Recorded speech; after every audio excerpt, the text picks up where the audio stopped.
Assalamualaikum warahmatullahi wabarakatuh.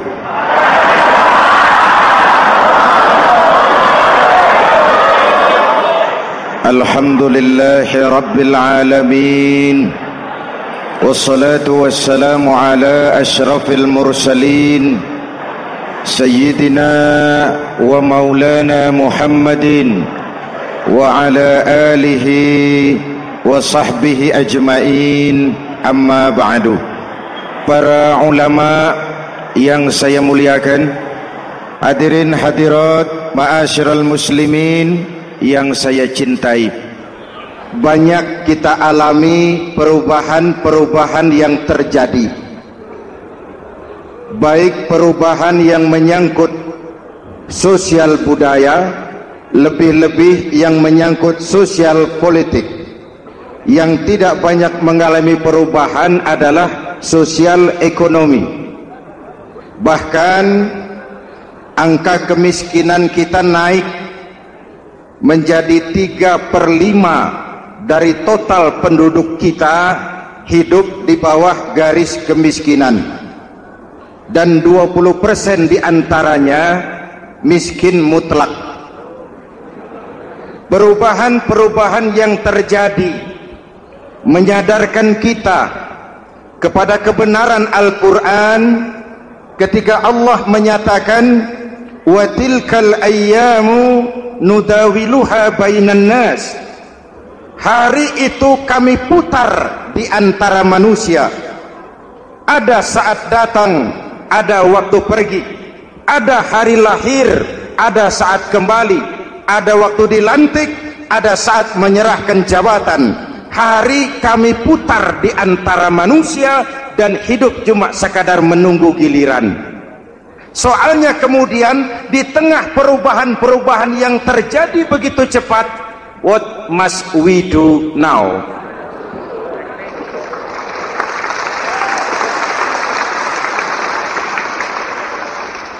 Saya juga nggak ngerti itu. Yang penting kan penampilan. Saudara-saudara kaum muslimin di seluruh tanah air, jadi pemimpin adalah pelayan bagi orang yang dipimpinnya. Okelah, perbaikan ekonomi, pembukaan lapangan kerja baru kita serahkan kepada pemerintah, karena kita percaya mereka orang-orang terpilih belaka yang dipilih dengan kepercayaan akan mampu membawa rakyat keluar dari kesulitan. Amin. Tugas kita sekarang di zaman susah meluruskan akidah. Jangan sampai mbah dukun yang naik ke permukaan. Betul? Islam misinya yang pertama membebaskan manusia dari kemusyrikan. 13 tahun Rasul berjuang di Mekah, menanamkan akidah, meluruskan keyakinan, membentuk iman. 13 tahun membebaskan manusia dari belenggu kemusyrikan. 13 tahun menanamkan la ilaha illallah Muhammadur Rasul dengan seluruh konsekuensinya. Kalau saya yakin tidak ada Tuhan selain Allah, saya tidak akan minta tolong kecuali hanya kepada Allah. Saya tidak akan pernah takut kecuali hanya kepada Allah. Saya tidak akan menggantungkan hidup kecuali hanya kepada Allah. Saya tidak akan minta rizki kecuali hanya kepada Allah. Saya tidak akan melarikan persoalan kecuali hanya kepada Allah. Kalau konsekuen dengan keyakinan ini, mbah dukun nggak dapat tempat.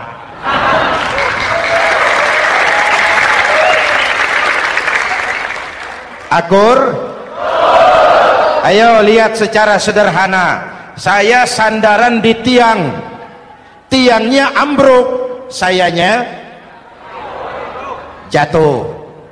Saya sandaran di tembok, temboknya runtuh, saya juga runtuh.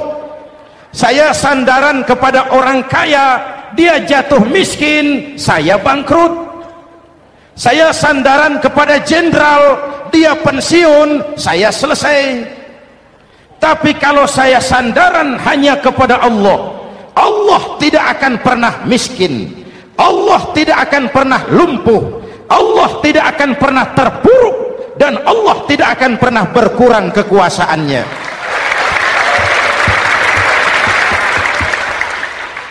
Maka umat Islam, sesulit apapun zaman yang kita hadapi, Allah juga tempat kita bersandar. Jelas? Selama ini kita iman dalam ucapan tapi sekuler dalam perbuatan. Di masjid ada Allah, di kantor Allah tidak ada, maka korupsi merajalela.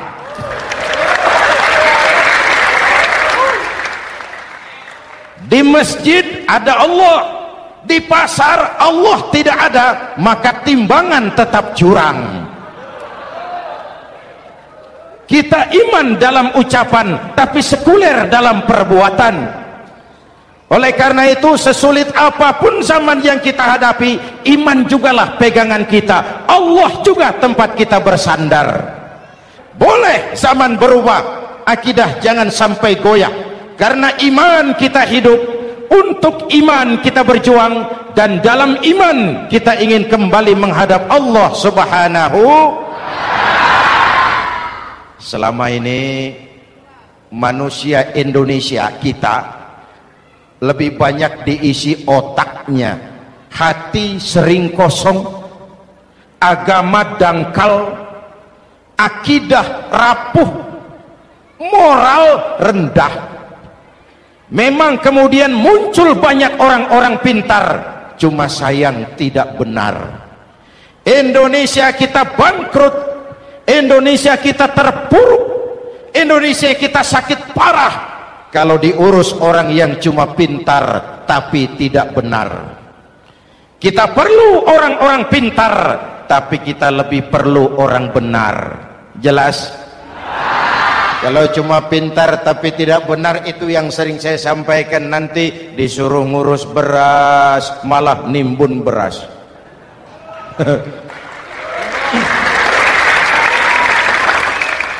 Disuruh ngurus laut malah jadi bajak laut.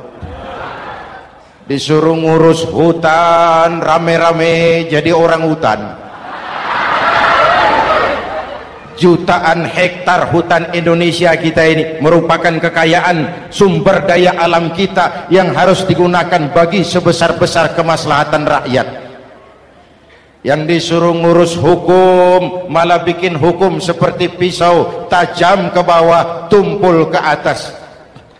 Jangan heran lalu di masyarakat muncul street justice, pengadilan jalanan, sebagai refleksi dari ketidakpuasan melihat sikap hukum yang sangat berpihak. Kalau yang kecil salah, hukum cepat-cepat ditegakkan.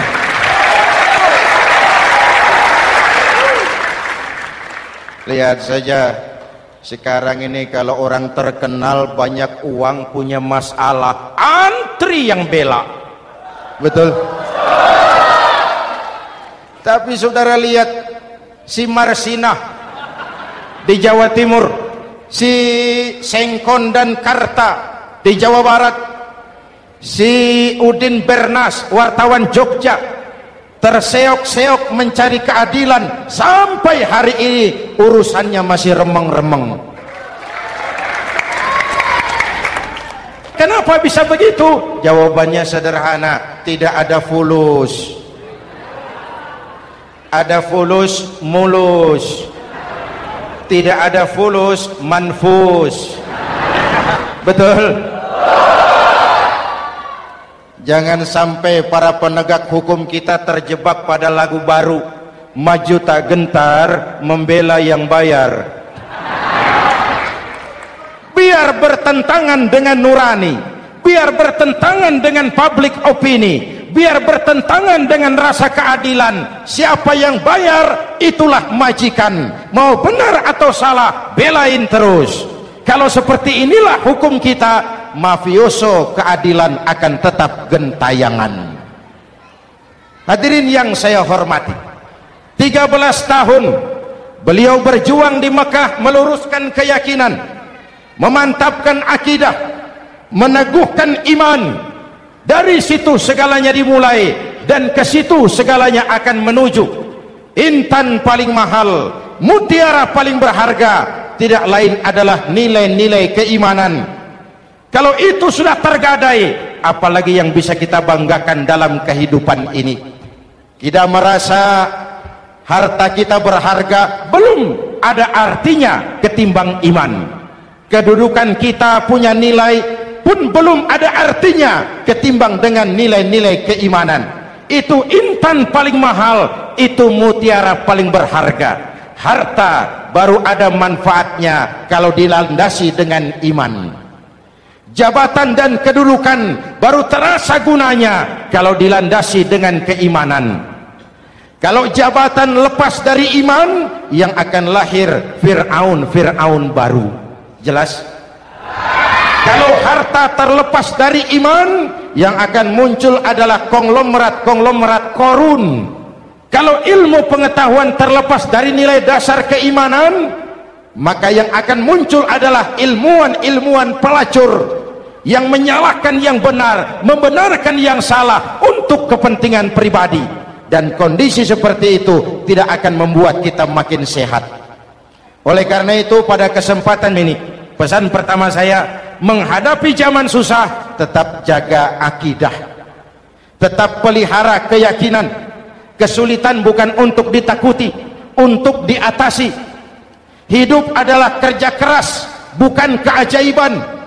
Perubahan tidak akan datang hanya dengan simsalabim abragadabra. Perubahan tidak akan muncul hanya dengan berandai-andai.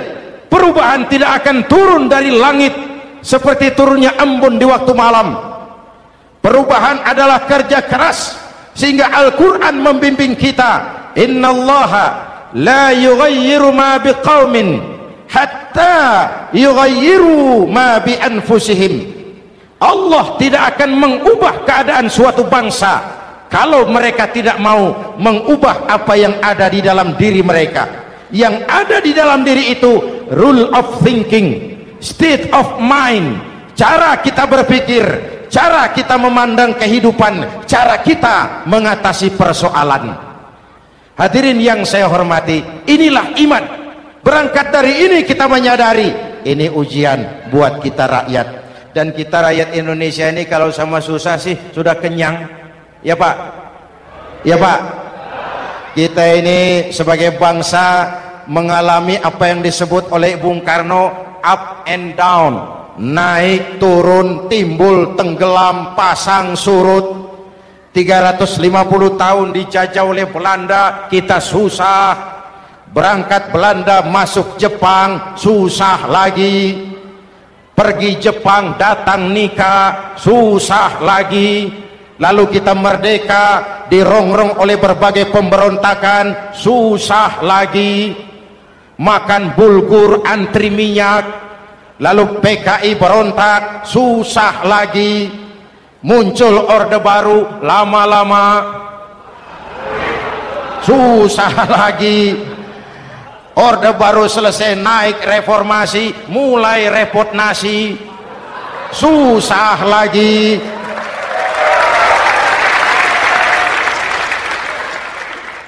Kalau susah kita ini sudah akrab, sudah intim, mestinya kalau sudah susah seperti itu jangan salah sikap menyikapi kesusahan.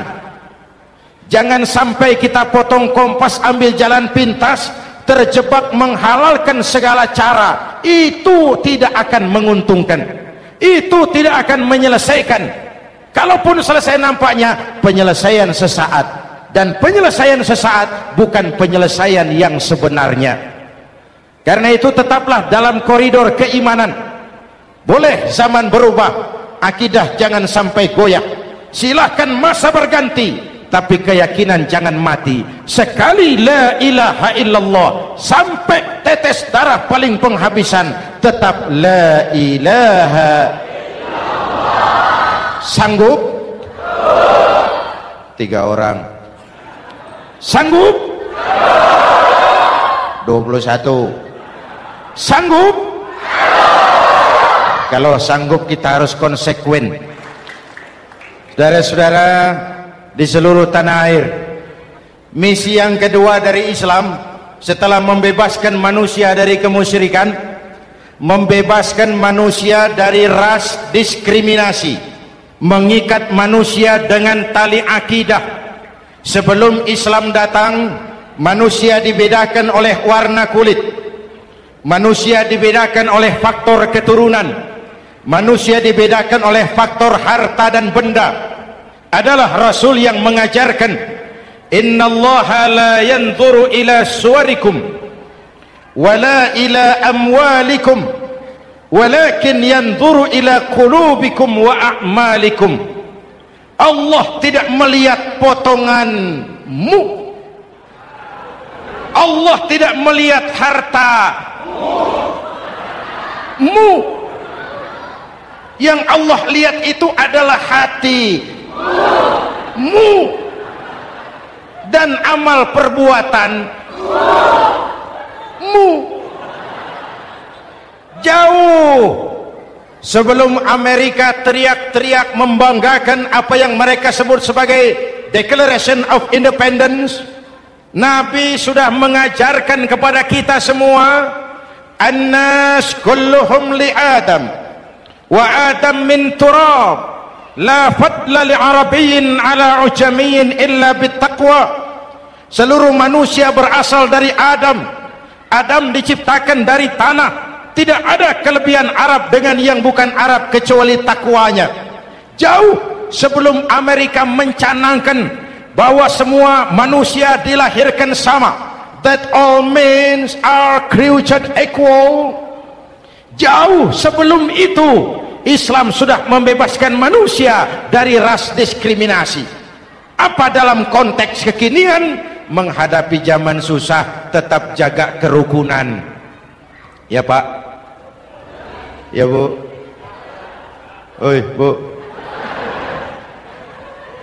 menghadapi zaman susah tetap jaga kerukunan, baik antar umat seagama, antar umat beragama, maupun antar umat beragama dengan pemerintah. Menjaga kerukunan, jangan saling sikat sikut di antara kita. Sebab kalau sudah rukun, saya ajak berhitung, 1 ditambah 1 sama dengan, itu matematika namanya, hasilnya pasti. Tapi angka sosial hasilnya aneh. Saya ubah jadi angka sosial. Ayo kita berhitung lagi. 1 orang takut ditambah 1 orang takut sama dengan 2 orang setengah berani. Kenapa setengah berani? Karena sudah berdua. Tadi kan takut sendiri.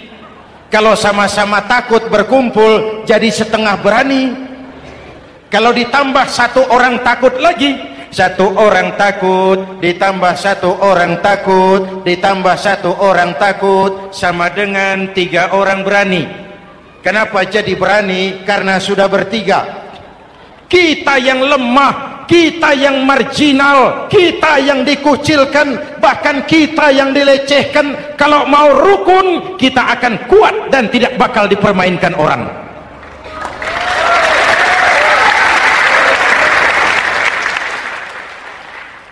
Tapi kalau rukunnya yang satu mau menikam yang lain, saya ajak berhitung lagi. Yuk berhitung yuk. 1 ekor ayam ditambah 1 ekor musang sama dengan 1 ekor musang. Kemana ayamnya? Dimakan musang. Betul nggak nih hitungan? Ayo kita hitung lagi. 1 ekor ayam ditambah 1 ekor musang sama dengan 1 ekor musang. Kemana ayamnya?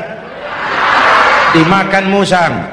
Jadi kalau kita suka kumpul dengan orang yang mau makan kita, selesailah kita. Maka kalau merasa kita ini ayam, yuk kumpul sama-sama ayam, pulang ke kandang ayam. Kalau ada ayam kumpul ke kandang musang, itu namanya ayam minum begon. Jelas? Menjaga kerukunan. Pertama, antar umat seagama, sesama muslim harus saling menjaga, harus saling memelihara. Baik dia muslim yang jadi kapolri, baik dia muslim yang jadi kasat, baik dia muslim yang jadi pengusaha, baik dia muslim yang jadi petani, nelayan, guru, semua komit menjaga semangat kebersamaan, rukun antar umat seagama. Jelas? Jelas? Hadirin yang saya hormati, atas dasar itu saya ingatkan kembali, kita semua ingin persoalan terorisme dilepaskan kaitannya dari agama manapun. Tidak ada kaitannya terorisme dengan Islam, dengan Kristen, dengan Hindu, dengan Buddha. Tidak ada kaitannya terorisme dengan pondok pesantren.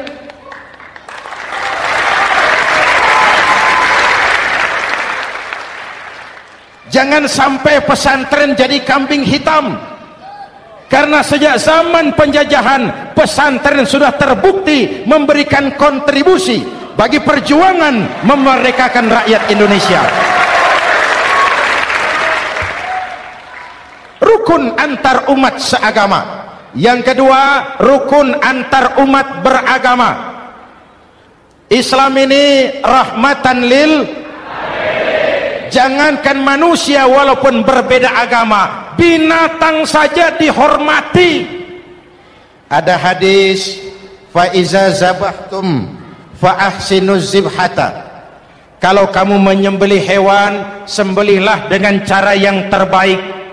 Jangan menyembelih ayam dengan pisau tumpul. Itu namanya tidak berperi kebinatangan.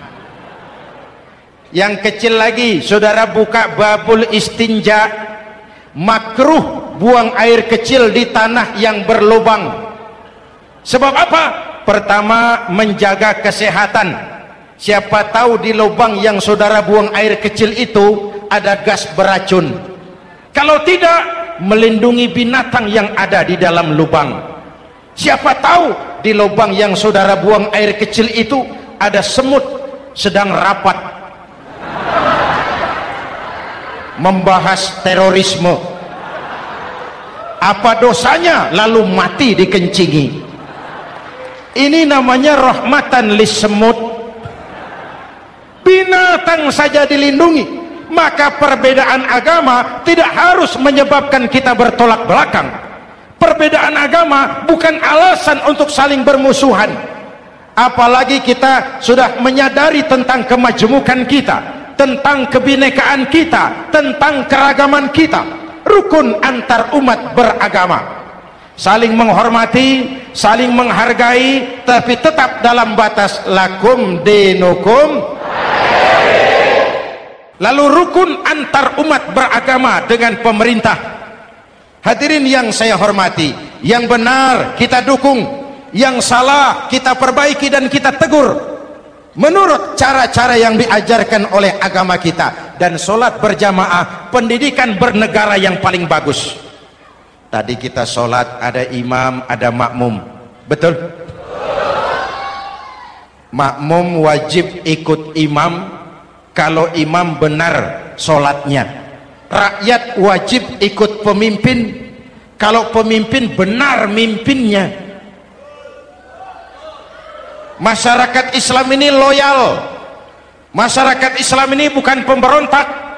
Masyarakat Islam ini taat dan setia. Kapan? Kalau imamnya benar. Imam takbir, makmum. Imam ruku, makmum. Imam i'tidal, makmum i'tidal. Imam sujud, makmum. Tapi kalau imam keliru, mestinya imam ruku malah sujud.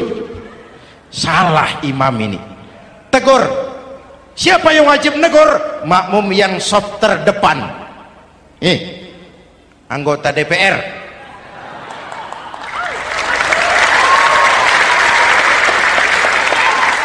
Ini wakil-wakil makmum ini, saf di depan ini. Kalau imam keliru, mereka paling tahu. Ngomong, tegur.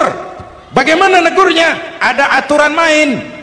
Mestinya ruku, imam sujud. Salah ini imam. Subhanallah, kan begitu negurnya. Betul? Tidak boleh juga imam keliru, makmum emosi, main pegang, woi makmum salah, hoi kacau sholat. Betul? Anggota dewan ini soft di depan, itu kalau imam keliru, satu saat imam buang angin, namanya manusia bisa buang angin toh.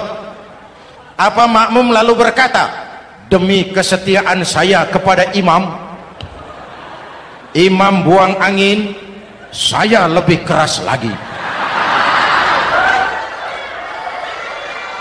Itu namanya fanatisme buta, loyalitas yang goblok.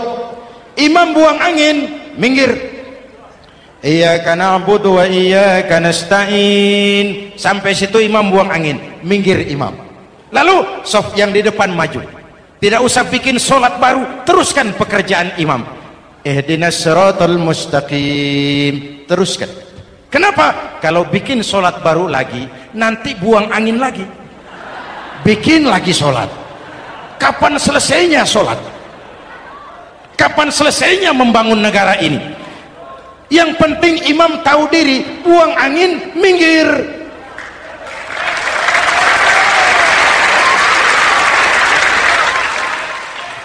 Ini kacaunya sholat berjamaah kita sekarang, kacaunya negeri kita sekarang. Banyak imam sudah buang angin, gengsi, diam aja merasa nggak punya salah. Dikasih tahu sama makmum, imam tadi buang angin ya, malah jawab sedikit. Apa kalau sedikit lalu tidak batal sholat itu? Mekanisme kehidupan sosial yang diatur lewat tuntunan sholat berjamaah, sehingga Nabi berpesan, kun imaman muta'an au ma'muman muti'an fala takun thalisan jazu'a. Kalau jadi pemimpin, jadilah pemimpin yang ditaati. Kalau jadi makmum, jadilah makmum yang mentaati. Jangan jadi golongan ketiga pemecah belah. Di depan tidak jalan, di belakang takut, ditaruh yang di tengah, di depan didorong, yang belakang ditendang. Ini namanya biang kerok. Saudara-saudara, dari uraian singkat ini saya ambil beberapa catatan pokok. Pertama, kalau ada intan paling mahal, kalau ada mutiara paling berharga dalam hidup kita, itu tidak lain adalah karena keyakinan. Hidup jadi indah, hidup jadi berharga, hidup jadi berarti kalau didasari atas sebuah keyakinan. Dan keyakinan itu tidak lain adalah nilai iman kita, akidah kita kepada Allah Subhanahu wa ta'ala. Yang kedua, tetap menjaga kerukunan. Sesulit apapun zaman yang kita hadapi, kita tetap harus menjaga semangat kebersamaan. Kita harus tetap menjadi lem perekat yang menjaga keutuhan, baik sebagai bangsa maupun sebagai umat. Perbedaan adalah wajar, harus dihormati sebagai ciri kehidupan berdemokrasi. Tapi jangan perbedaan menjadi sebab kita bermusuhan, dan jangan perbedaan menyebabkan kita saling berpecah belah. Hormati perbedaan, jangan perbedaan dipandang sebagai permusuhan. Dengan akidah yang kuat dan kebersamaan yang kokoh, ayo kita hadapi kesulitan, kita atasi kesulitan, dan dengan kerja keras untuk menyongsong hari esok yang lebih pasti. Mari kita Fatihah, semoga Allah memelihara kita bangsa Indonesia. Ala hadhihi niyah wa ila hadratin Nabi. Al-Fatihah.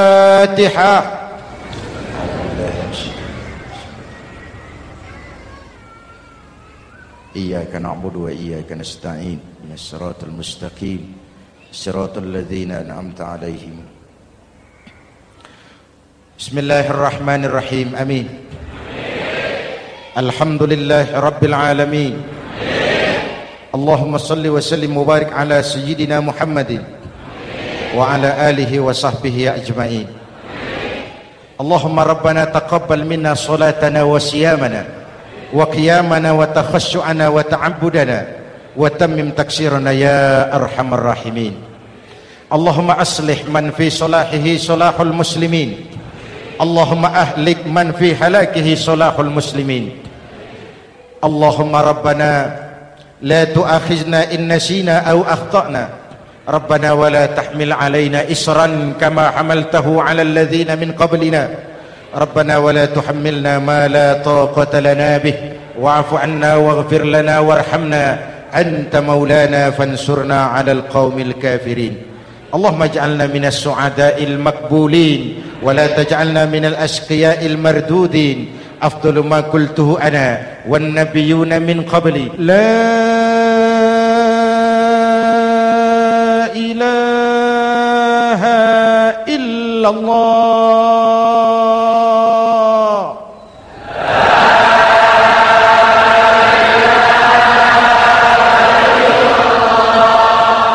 La ilaha illallah.